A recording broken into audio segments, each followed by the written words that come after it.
வழியிலே உனக்கு துணை என்று விளங்கிவிடும். ஓ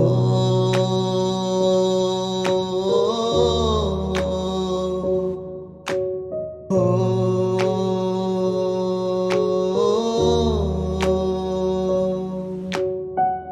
ஒரு நாளில் வாழ்க்கை இங்கே எங்கும் ஓடி போகாது.